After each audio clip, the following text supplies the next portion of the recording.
a long video and you'll be like, oh my God. Look at your watch, it's not working.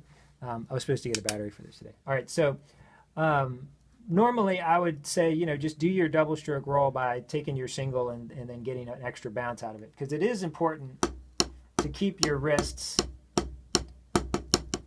not making too much, you know, motion. You don't want to be doing it with your wrist, like, because you'll never get any speed and you'll get kind of like a bounce effect out of it. So you've already got this. But if you're really trying to go for articulation, there's a way you can practice it, and it's not necessarily how you're going to eventually play it, although some of that this technique that I'm going to show you will bleed into it.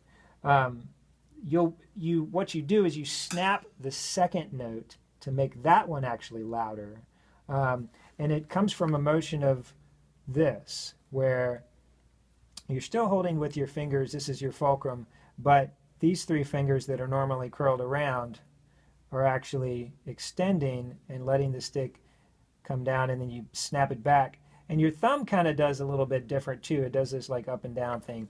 I'll show you. So now I'm doing it right now. It's kind of like a dotted 16th, like a shuffle. 1, 2, 3, 4. But when you do it in conjunction with your other hand,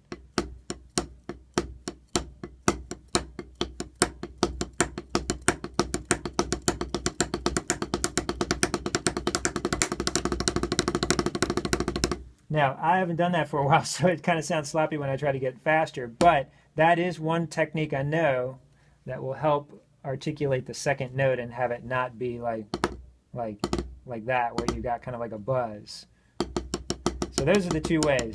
Just bouncing normally from your single stroke and actually snapping.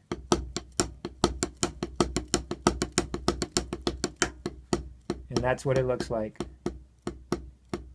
And you can use that for a shuffle too, which is really good for when you're playing shuffles or swing. Now if you actually snap the second part, you've actually got your swing beat. So that's the same thing. I'm doing the same thing with my hand as I'm doing when I do this, but I'm just getting a little bit of an extra note out of pulling it back. That works really well for faster rhythms, you know.